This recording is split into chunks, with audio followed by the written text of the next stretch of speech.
Bwana Yesu asifiwe sana. Nipende kukuletea neno la Mungu kutoka katika kitabu cha waraka wa kwanza wa Petro, ile sura ya kwanza mstari wa 14 mpaka 18.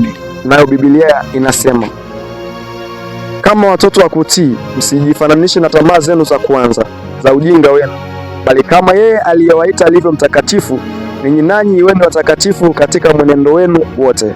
Kwa maana imeandikwa, mtakuwa watakatifu kwa kuwa mimi ni mtakatifu. Na ikiwa mnamwita Baba yeye ahukumuye kila mtu pasipo upendeleo, kwa kadiri ya kazi yake, enendeni kwa hofu katika wakati wenu wa kukaa hapa kama wageni. Nanyi mfahamu kwamba mlikombolewa si kwa vitu viharibikavyo, kwa fedha au kwa dhahabu, mpate kutoka katika mwenendo wenu usiofaa mliopokea kwa baba zenu. Bwana Yesu asifiwe sana. Petro katika mstari wa 14 anasema, kama watoto wa kutii, msijifananishe na tamaa zenu za kwanza. Bwana Yesu asifiwe sana. Bwana Yesu asifiwe sana. Anaendelea kusema kwamba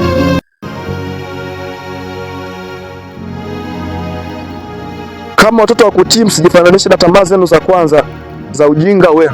Kwa hiyo anasema kwamba tusijifananishe na tamaa zetu za kwanza za ujinga wetu. Bwana Yesu asifiwe sana. Anaendelea kusema katika 15, 16 mpaka 18 kwamba yeye Mungu aliyetuita ni mtakatifu. Bwana Yesu asifiwe sana. Imetupasa na sisi tuwe watakatifu katika mwenendo wetu wote, kwa maana tumekombolewa si kwa vitu viharibikavyo, bali ni kwa damu ya Kristo Yesu. Haleluya, haleluya. Nipende kukuletea neno la Mungu, ewe mtu wa dini yoyote ile. Bwana Yesu asifiwe sana. Katika maisha na katika mwenendo katikati ya ulimwengu, watu wengi tunatamka kusema tunampenda Mungu katikati ya ulimwengu. Bwana Yesu asifiwe sana.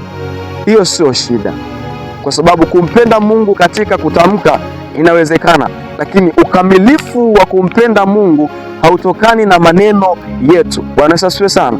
Na ndio maana anasema tuwe watakatifu katika mwenendo wetu wote. Bwana Yesu asifiwe sana. Haleluya. Kwa hiyo yawezekana unasali dini fulani, yawezekana unasali katika namna yoyote ile. Bwana Yesu asifiwe sana. Lakini tunapimwa na neno la Mungu kwamba imetupasa kuwa watakatifu katika mwenendo wenu wote. Na pia anaendelea kusema kwamba tusijifananishe na tamaa zetu za kwanza za ujinga wetu, kwa maana yeye aliyetuita ni mtakatifu, na sisi imetupasa kuwa watakatifu katika mwenendo wetu wote. Bwana Yesu asifiwe sana. Haleluya. Katika kizazi hiki na ulimwengu huu imekuwa ni tatizo sana, kwa sababu kila mtu katikati ya dunia anadai kwamba anamcha Mungu na kumtii Mungu. Bwana Yesu asifiwe sana. Lakini ukitazama jinsi anavyoenenda na jinsi anavyoishi, yale maneno anayoyatamka ni kinyume na jinsi kile kitu anachokisema. Bwana Yesu asifiwe sana. Bwana Yesu asifiwe sana. Yamkini unaingia kanisani, yamkini unasali sana. Bwana Yesu asifiwe sana. Hiyo sio tiketi ya kwamba wewe ni mtakatifu. Bwana Yesu asifiwe sana. Utakatifu unatokana na kwamba kuyaishi yale yote ambayo Mungu anamwagiza mwanadamu aishi katika hayo. Haleluya. Na ndio maana huu ni waraka wa Mtume Petro kwa watu wote, akiandikia watu wote kwamba imewapasa kuwa watakatifu katika mwenendo wao wote. Yesu asifiwe sana. Kwa mimi na wewe imetupasa kuwa watakatifu tukimwishia Mungu. Yesu asifiwe sana. Haleluya. Nikufundishe kitu kimoja, Mungu wetu ni mtakatifu, hivyo sehemu yake ya kuketi ataketi pamoja na watakatifu. Bwana Yesu asifiwe sana. Haleluya. Kwa uwapo katikati ya ulimwengu, kusali kwako hakukupi tiketi ya kuwa mtakatifu. Kwenda kanisani kwako hakukupi tiketi ya kuketi pamoja na Mungu katika utakatifu. Bwana Yesu asifiwe sana. Bwana Yesu asifiwe sana. Daraja la kwenda kanisani, hilo ni daraja la kukaribisha, yani ni daraja la kukuweka wewe karibu na Mungu. Bwana Yesu asifiwe sana. Yaani ni daraja ambalo linakupa wewe uketi katikati ya watu ili uweze kujifunza kwamba imetupasa kuenenda namna gani katika kumtafuta Mungu na kumcha Mungu. Bwana Yesu asifiwe sana. Kuingia kanisani pekee haitoshi kukamilisha kwamba wewe unakuwa mtakatifu. Bwana Yesu asifiwe sana. Na ndio maana Mtume Paulo anasema kwamba tusijifananishe na zamani za kwanza zile za ujinga wetu, na ndio maana anaendelea kusema kwamba imetupasa kuwa watakatifu katika mwenendo wetu wote. Bwana Yesu asifiwe sana. Nikukumbushe kitu kimoja ambacho Yesu alikuwa akizungumza na mwanamke mmoja katika kile kisima cha Yakobo. Yule mwanamke alisema kwamba sisi tulisali katika mlima ule. Bwana Yesu asifiwe sana. Akasema babu zake kina nani waliishi wakienda katika ule mlima wakisali. Lakini nini Yesu anasema?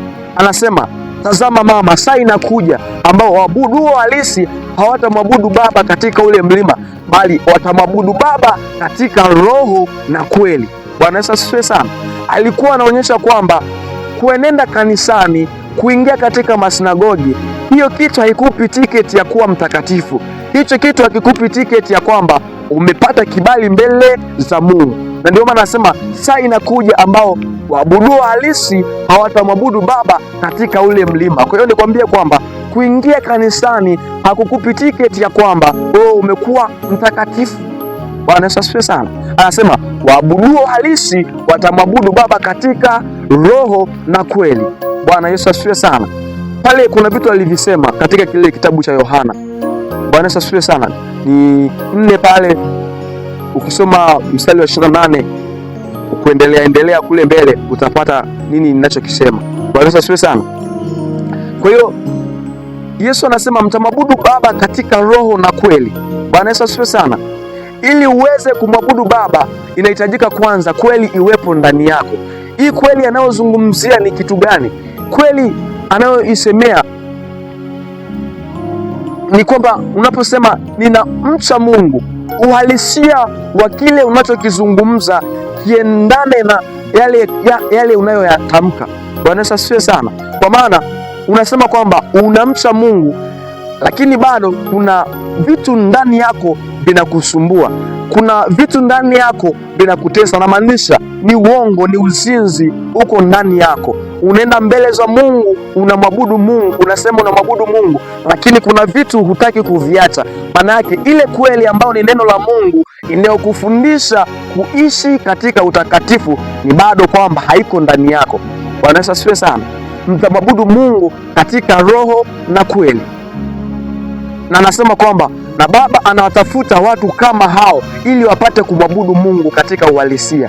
Bwana Yesu asifiwe sana. Kwa hiyo sasa nikukumbusha kwamba kuingia kanisani ni sawa, kunatufanya tukutane tuweze kujifunza namna ya kumwishia Mungu na namna ya kutembea katika njia zake. Bwana Yesu asifiwe sana. Lakini tatizo kubwa la kanisa la leo ni kwamba tunaingia kanisani baada ya kufundishwa yale mambo ambayo imetupasa kumwishia Kristo. Tukisha toka hapo tunafuata yale akili yetu inatuongoza. Bwana Yesu asifiwe sana.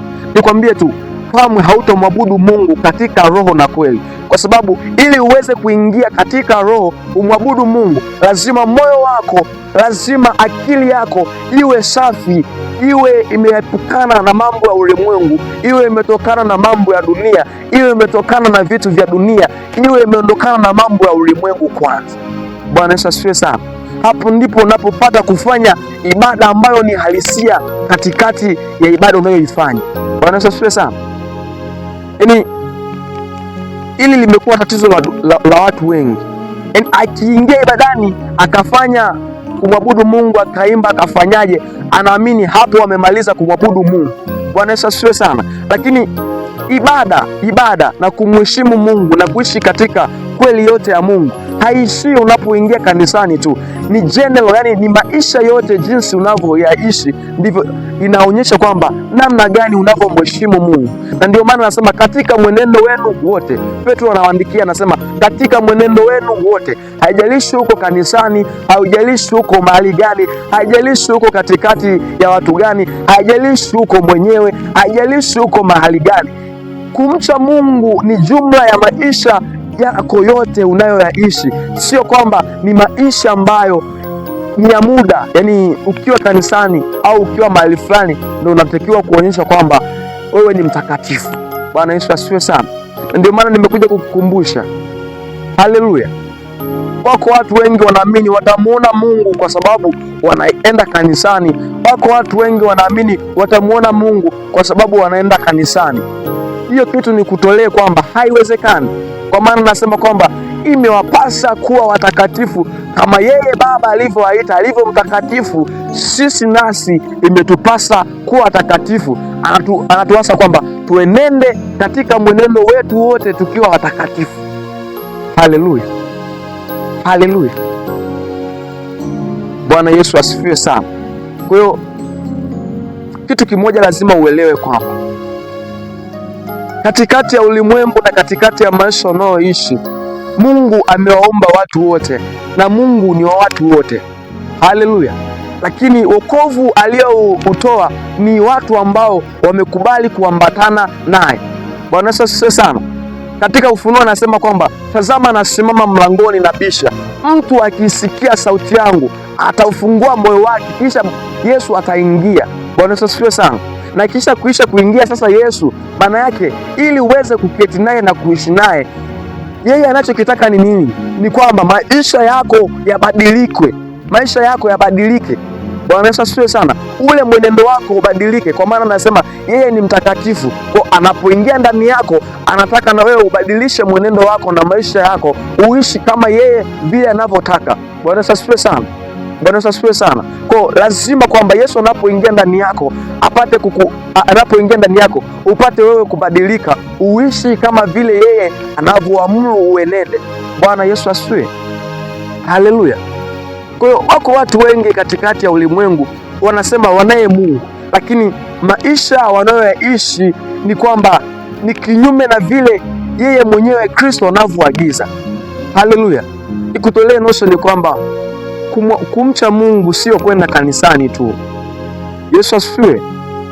Na sio kwamba ninachokisema kwamba kwenda kanisani tu, kwamba usiende kanisani. Tunakutanika kanisani ili tuweze kujifunza maadili ya Mungu kwa kadiri ya Mungu alivyowajalia watumishi mbalimbali, kwa sababu ndani ya kanisa Mungu amewafunulia asili watu mbalimbali kwa namna yake, na ndio maana viwango vinapishana na ni tofauti sana. Kwa ni muhimu kwenda ili ufundishwe namna gani uweze kukulia wokovu.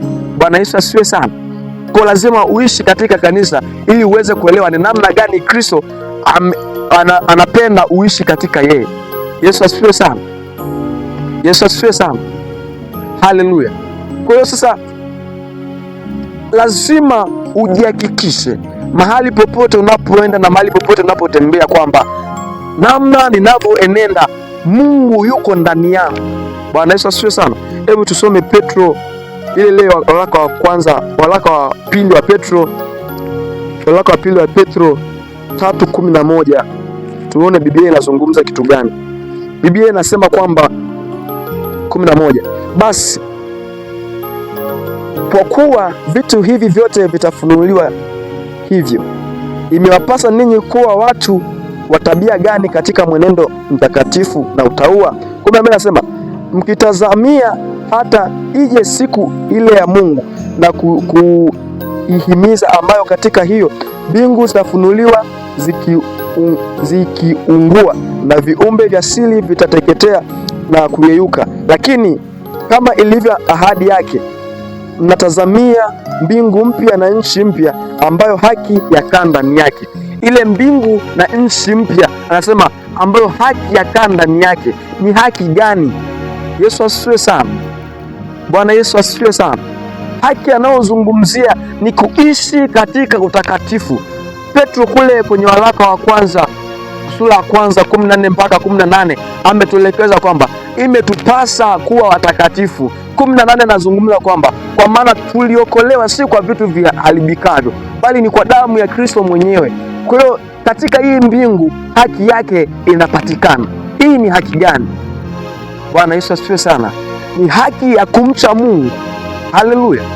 Ndio maana nasema kwamba katika mwenendo wetu wote, kwa maana Mungu atampa mtu kwa kadiri ya kazi yake jinsi ilivyo. Yaani kwa kazi yako jinsi ulivyo enenda katikati ya dunia, utapokea hivyo hivyo. Bwana Yesu asifiwe sana. Kama ulitenda vibaya, utapokea vibaya. Ulitenda mema, utapokea mema. Wale waliofanya kazi ya Mungu kwa ujasiri na kwa ukuu, watapokea vile vile ambavyo waliitenda kazi yao. Kwa hiyo nikuase wewe ambaye bado hujamwamini Kristo, pia na wewe ambaye unamwamini Mungu lakini ni kama bado hujachukua uamuzi vile kwamba Mungu akae complete ndani ya maisha yako, imekupasa sasa urejee kikamilifu ili kwamba uwe mtu wa Mungu kweli kweli na Kristo akae ndani yako kweli kweli, afanyike kuwa upatanisho katikati yako wewe na Mungu. Haleluya, Bwana Yesu asifiwe sana. Kwa hiyo imekupasa uishi maisha ya utauwa na maisha ya utakatifu, kwa maana Mungu wetu ambaye tunasema tunamwabudu, yeye ni mtakatifu, hakai na vitu vilivyo vichafu. Kwa maana katika ile mbingu ambayo haki yake inaketi, ataketi pamoja na watakatifu. Manake wewe ambaye umeishi maisha ya kumcha Mungu katikati ya ulimwengu, tambua kwamba katika ile mbingu ambayo Kristo anaiandaa, utaketi ndani ya mbingu hiyo ukiwa na yeye. Bwana Yesu asifiwe sana. Haleluya. Kwa hiyo sasa wewe unayeenda kanisani kwa kubipu, au unayesema unamcha Mungu lakini bado hutaki kubadilisha mwenendo wako, uzinzi bado ni sehemu yako ya maisha yako, uongo imekuwa ni sehemu ya maisha yako, uizi umekuwa ni sehemu ya maisha yako, na vitu vingine vingi vibovu vimekuwa sehemu ya maisha yako. Yaani unafanya uchawi, vitu vingi ambavyo Kristo havitamani viwe katikati ya maisha yako. Kama unasema kwamba unamcha Mungu, lazima uhakikishe kwamba umejihakikisha mwenendo wako wote usawa na Kristo mwenyewe jinsi anavyokuagiza. Bwana Yesu asifiwe sana. Na ndio maana anaendelea katika Biblia, anasema kwamba dunia inapita na mambo yake yote, ana heri yeye amchaye Mungu, kwa maana baada ya mbingu mpya na nchi mpya kufunuliwa, yeye hatakuwa na majuto tena. Yesu asifiwe sana. Kwa tambua, unapomcha Mungu katika ukamilifu, wakati wa mbingu mpya itakapofunuliwa, hautakuwa na majuto katika ile mbingu ambayo haki yake inakaa, maana utastarehe pamoja na Kristo, kwa sababu yeye atakuwa anakufuta machozi kwa kuwa ulimheshimisha ukiwa katikati ya ulimwengu. Bwana Yesu asifiwe sana. Bwana Yesu asifiwe sana. Haijalishi watu wengi kiasi gani wanaishi katika uovu, haijalishi watu wengi kiasi gani wanaishi katika mabaya, wewe usifuate hayo, kwa maana roho yako ina thamani kubwa mbele za Mungu. Roho yako ina thamani kuliko jinsi unavyofikiri. Roho yako Mungu anaitamani istarehe pamoja naye katika ile ulimwengu wa haki yake. Bwana Yesu asifiwe sana. Kwa ukiishi ukitazama ulimwengu kwamba unaenenda namna gani, na wewe ukaenenda katika jinsi ulimwengu unavyoenenda, tambua kwamba wakati wa kufutwa machozi utakapofika, wewe hautofutwa. Kwa hiyo yawezekana, yamkini kuna wakati unafika makanisani, unakuta wako watu ambao wanakuongoza, lakini unaona kwamba wanaishi katika mwenendo potovu, wanaishi katika maisha ya dhambi. Unasema kwamba hakuna mtakatifu aliyoko duniani. Ni kusii kwamba kule mbinguni hautokuwa na jambo la kujitetea la namna hiyo, kwa sababu utakaposimama mbele za Mungu utakuwa wewe kama wewe. Hakutakuwa mtu ambaye atasimama kama mtetezi wako kwamba nilimwangalia fulani aliishi katika maisha ya namna hii. Sasa kama fulani aliishi katika maisha ya namna hii, yeye mwenyewe pia atasimama mbele ya kiti cha hukumu cha Mungu, atasimama kujibu mashtaka yake mwenyewe kwa kadiri yeye mwenyewe alivyoishi. Kwa hiyo unapoingia kanisani, lazima ujihakikishe kwamba Mungu anakaa ndani yako, na pia unapotoka lazima uishi ukiishi kama vile neno la Mungu linavyoagiza mahali popote unapopakanyaga. Yesu asifiwe sana. Haijalishi ni eneo la siri, haijalishi ni eneo la wazi, tambua katika kila sehemu unayokanyaga Mungu anakuona. Ndio maana nasema kwamba macho ya Bwana yako kila sehemu, yakimtazama mbaya na mwema. Yesu asifiwe sana. Kwa usimtazame mtu, tafuta kupata kibali mbele za Mungu, tafuta kupata kibali mbele za uso wa Mungu, kwa maana yeye ndiye mwenye kugawa haki, wala sio mwanadamu. Bwana asifiwe sana. Kwa hiyo ile notion ya kuingia kanisani na kujihakikishia kwamba utamwona Mungu kwa sababu unasali ni kutolea, haiwezekani. Tunamwona Mungu kwa kuwa watakatifu. Bwana Yesu asifiwe sana. Tunaingia kanisani ili tujengane, tuweze kuishi na Mungu. na ni lazima tu uingie kanisani, kwa maana hakuna sehemu nyingine utajifunza pasipo kwenda kanisani. Bwana Yesu asifiwe sana. Kwa pia ujihakikishe Mungu anakaa ndani yako. Bwana Yesu asifiwe sana. Haleluya. Kwa nikusii kwamba lazima utafute kuwa mtakatifu kama yeye alivyo mtakatifu ili uweze kumwona. Anasema katika kile kitabu cha waraka wa pili wa Petro ile sura ya 3 na ule mstari wa 11 mpaka 12 kwamba haki ya Mungu katika ile mbingu inaketi. Kwa maana wewe ukiwapo duniani ishi ukimcha Mungu ili utakapofika kule ustarehe pamoja naye. Sikatai, ulimwengu unapendeza na vitu vingi vinavutia, lakini kumbuka utapita katikati ya ulimwengu na utaondoka. Ayubu anasema kwamba nalitoka katika mavumbi, pia ndarudi katika hayo. Je, hiyo roho yako sasa imetoka wapi? Ni mwili. Nikwambie kitu, umetoka katika mavumbi, umeumbwa katika mavumbi, lakini asili ya roho ni sehemu pekee imetoka kwa Mungu, asili ya roho, na hiyo itarejea kwa Mungu aliyeifanya. Sasa mwisho wa siku utapata hukumu. Bwana Yesu asifiwe sana. Kwa nikusii siku ya leo, badilisha maisha yako, badilisha mwenendo wako, mche Mungu kikamilifu. Yesu amekuja kwa ajili yako upate kubadilika. Yeye ni Mungu pekee wa ulimwengu ambaye yuko kwa ajili ya kuokoa ulimwengu wote. Yesu asifiwe sana. Na ndio maana huu waraka wa Petro unasema ni waraka wa Petro kwa watu wote. Yesu asifiwe sana. Mungu akusaidie sana upate kubadilika katika jina la Yesu, upate kuwa na maisha mema mazuri ya kumcha Mungu. Amina.